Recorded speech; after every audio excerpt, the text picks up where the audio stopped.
Everybody wants the Epstein list, don't we? We all want this list. So let me ask the obvious question of everybody. What is the list?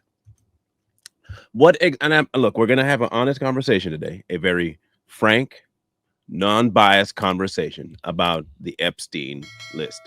Now, we've been on record wanting the exact same thing, and then we've had time to think about it, not because of the lack of its release, but because we have to think about this a little bit more methodically.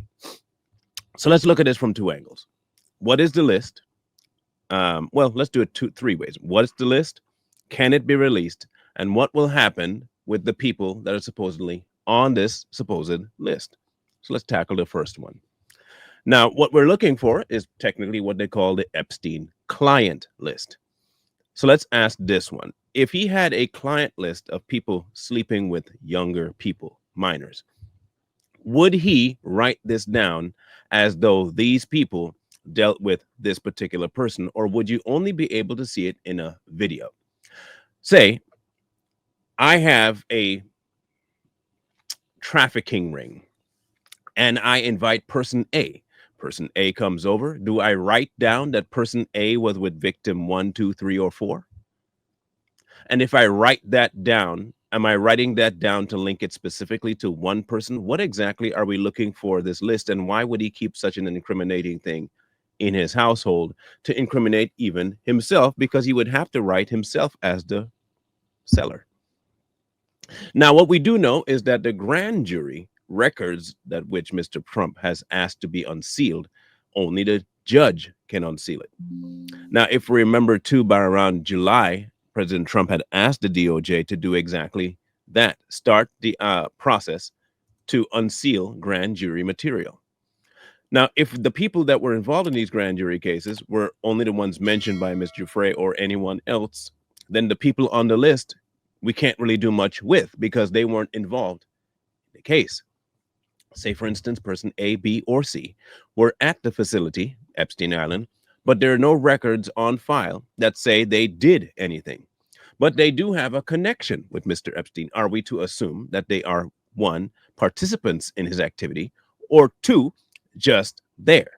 Are they guilty by association in the location, or they are guilty by association in the action?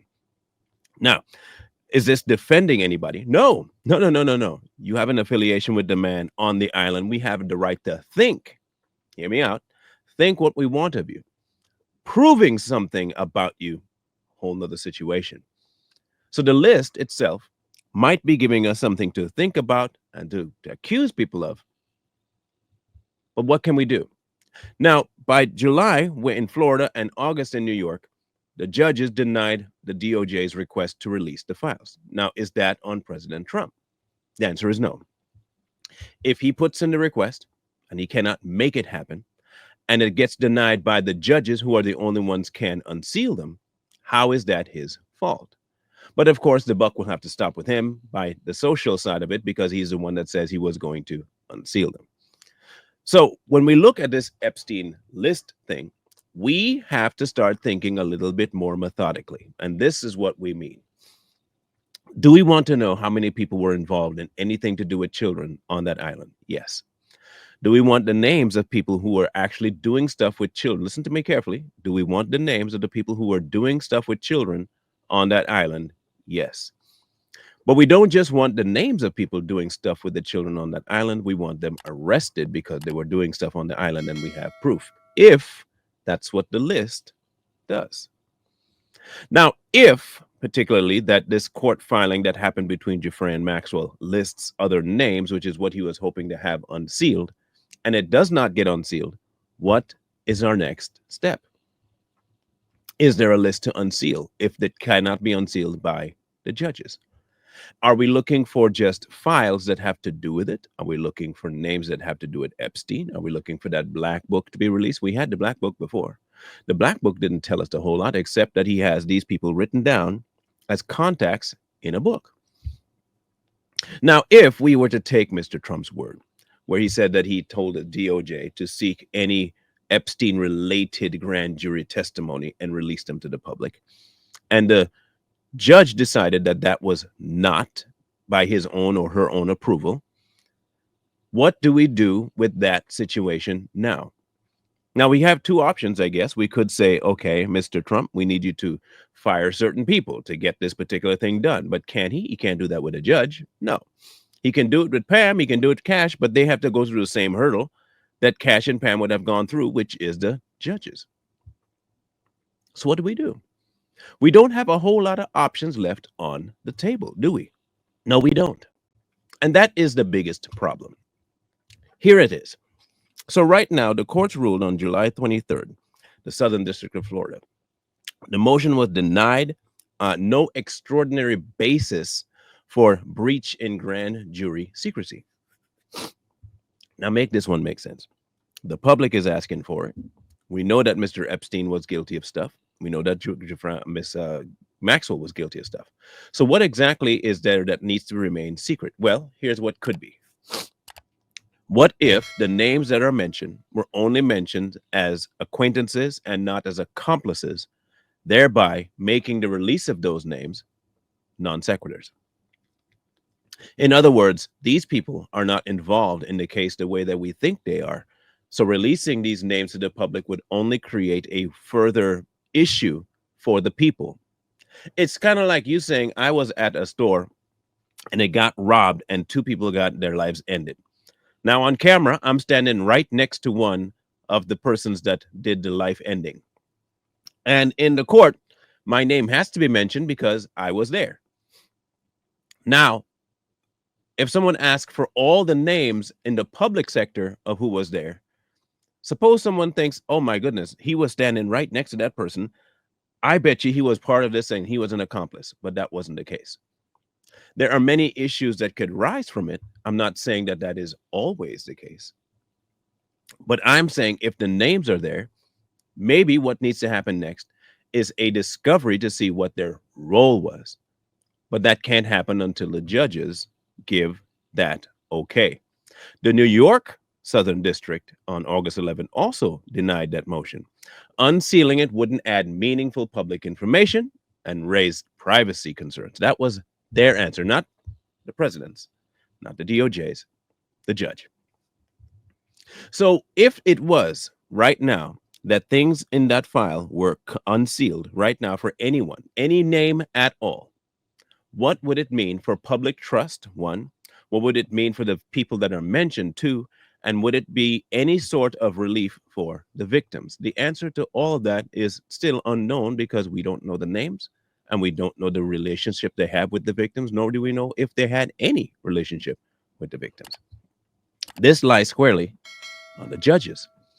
Now, can the president push these judges to do anything? No. See, if he did that, problems. Because then he would be what are they calling him these days? Dictator? Dictator. That's what it would end up coming across. If he did say nothing, then he would be complicit. If he did too much, then he would be acting outside of his powers. And if he did nothing, he's lame. I mean, maybe that would explain why Biden couldn't do it either. Now, hey, look, we made our fair share of pokes at Mr. Biden. But with this information, this would make a whole lot more sense as to why no one has released this information, because they can't. The only people keeping this now are the judges that are requested to do something. The president can only put his name to it and say, I want this. DOJ, go do that, because that's within his purview to tell the DOJ, go do that. DOJ goes to judge, says, president wants this. The judge says, okay, cool, but no. So our next step is what? Nothing. Speculations, questions, all of that can still remain. There isn't much you can do about it. All this idea of the president can just release it, and trust me, I myself, me, not Corey, me, have fallen into that trap. Yes, the president can, but he cannot. Only the judge can authorize disclosure of grand jury materials. Civics. Motions can make you forget things, and I can say that I fell into the emotional trap of wanting something without going back to the basics of civics. So, what can the DOJ do? They can make more appeals. They can have to go back to the courts and keep pushing, but they still have to run into Rule 6 of standards. Whether or not the judge kowtows to their request, that is a very, very, very, very, very slim chance. Now, they can do FOIA requests as well if they want, and that all they'll get from that is non-grand jury materials, stuff that you probably already seen, or maybe one or two things that you haven't. Really, you can't do a whole lot anymore. This lies squarely in the hands of the judges that have jurisdiction over grand jury secrecy. That was Rule 6, by the way. Now, if that be the case, we have a problem on our hands. We can keep up the mantra that both sides have. One side has the you ran on this, do it. And the other side has this. You ran on it, you're not doing it, you must be on the list.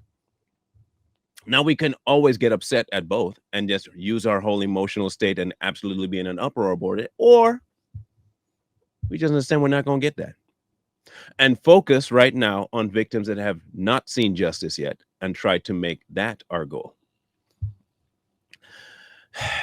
Yes, I know it's frustrating. And yes, I know it's upsetting. But you know what we do on Too Strong, right? We aim to put aside the emotional baggage that comes with clouding logic and pick up logic and run with it. And right now, logically, by the laws of our land and civics itself, he cannot do anything more. The DOJ can only push and keep requesting, but the judges have the ultimate say over what they release. And if they decide that the names that are on this are not worth doing anything for the case as they see it, up a creek, no paddle, and absolutely no boat to float in. So at this point, we're at a stalemate. And you can decide for yourself whether the Epstein list is worth gray hairs on your head and stress marks on your face, or moving on to bigger and better things like current victims who are still fighting for freedom from their perpetrators, and the arrest of people who are actually still doing crimes to the minors. There are tons of cases that are open right now, tons of situations that can be looked at that does not need the judges to step in, things that can be done by public pressure, starting with people like Mr. Othello Johnson. That would be a good start for us to put our energies behind. But as for now, I would say this: the Epstein client list will only yield you names that have no affiliation with crimes. And anyone mentioned in the grand jury information can only be given out by the judge, who for right now says no, both in New York and in Florida. And since that's where the jurisdictions lies with all of the cases, we're kind of up a creek.